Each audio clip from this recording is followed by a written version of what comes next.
season 5, you got to get on Miami, Sarah. It's I know. I will. really, it's like what is happening in Salt Lake is the opposite of Miami. They had 3 seasons a decade ago. I'll be honest, I wasn't that into it. It came back strong in season 4. Season 5 is just great. Last season was the season of Alexia. This is the season of Lisa. I think I asked people, like, do you think the show was great? And I think they say, yeah, probably. I think it's a great show. It's not taking anything away from anyone. I also think the show is greenlit because they've all spent 10 years snapping every picture together and trying to get it back on the air. More power to you. You succeeded. But no, I think they all say the same thing about Larsa. Listen, Larsa isn't, she's wonderful because she's Larsa.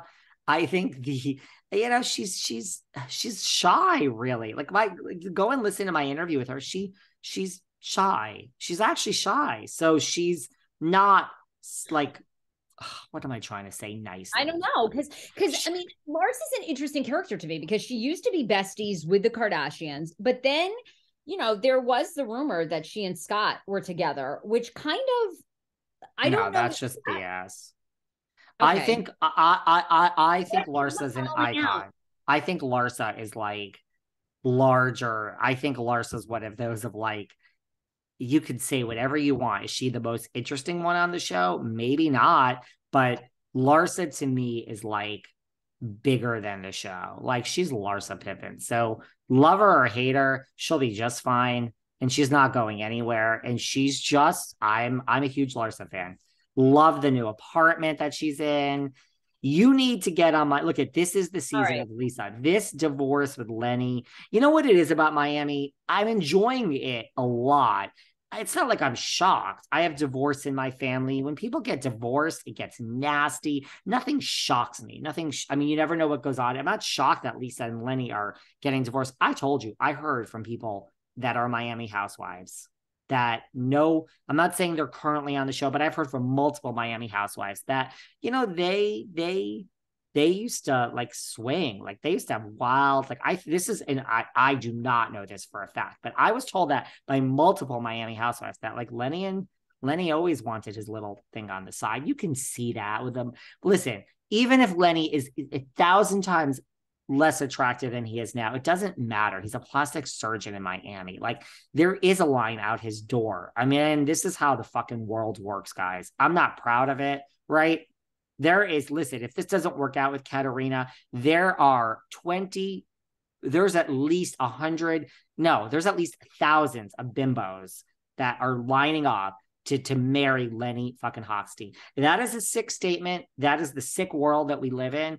But yes, do I think he would have as big a line if he just had the same amount of money? Sure. The fact that he's a plastic surgeon, I've said before, my number one thing to marry is a plastic surgeon. And number one, if you want my opinion. Yeah, they're never around. Let them go work, girl. Come home and shoot up literally, there's no category I want more, Sarah. You're laughing, but I'm being serious. Aydin. I just think of Bill Aydin. I love me some Bill. You really do. Let me tell you something. So listen, we're talking about Miami. It's a great season. I'll get on board. People coming up. Get on board.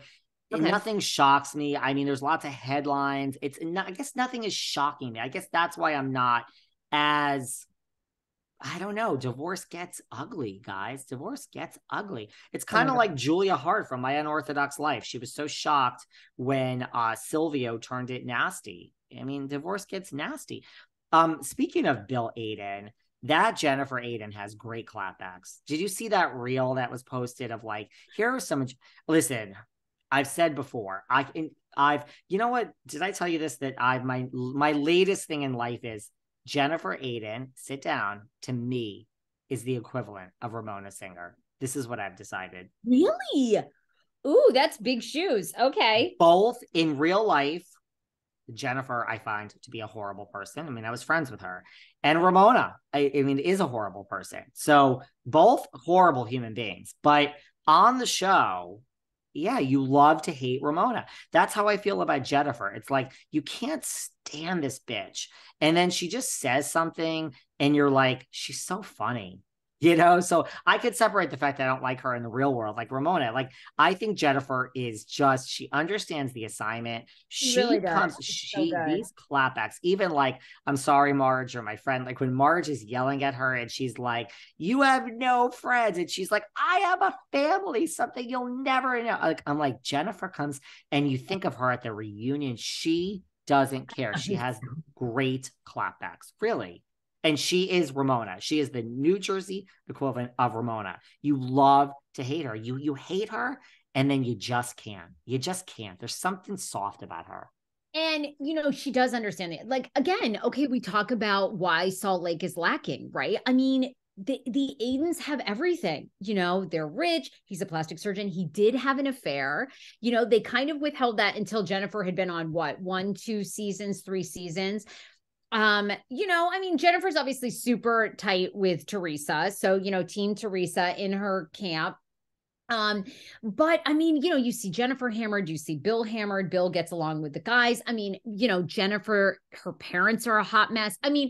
Jennifer does sort of have all the elements. It's like what Jackie Goldschneider's missing, right? Like, I actually think Jackie and Evan are like madly in love. Like, it's why I never believed the rumors when Evan was like, it's like, oh, please. You know what I mean? And it's great. It's why I probably couldn't be a housewife. Like, I actually really love my husband. We don't have that much drama, I don't know. Rinna and Harry Hamlin sort of have that too. And so do Kyle and Mauricio. But Jennifer Aydin, she checks a lot of boxes on what they're looking for now in a reality show star, and she brings it. And I do think that with Cabral and Fuda on board, Kim D just dropped some major tea on Fuda. She found out on our, really, this isn't like clickbait, really, because Kim is these people. But I feel at the end of this season, when Cabral and Fuda are kind of like the future of the franchise, I think there are changes coming in New Jersey, cast changes. And I think Jennifer is going to live to see another day or two. Like, she's, and what great with that reel that's going around. And again, I love Margaret. She's my friend. That reel that's going around. I think the best clapback is when Margaret's like, your husband had she had an affair with an office receptionist, and she just does it. She's like, she was a pharmaceutical sales rep, you fucking bitch. Get your facts straight. Like, I love, guys, if Melissa Gorga a decade ago just said, I came on the show behind Teresa's back. Second, I got a nose job, we wouldn't be here. Admit. House, I'm teaching a course in my next life. Did I tell you I'm starting a consultancy business for Housewives? What to do before, what to do to get on the show, what to do when you get it, what to do your first year, what to do through, and then what to do after. I do have all the answers, really. I'm sorry, I do.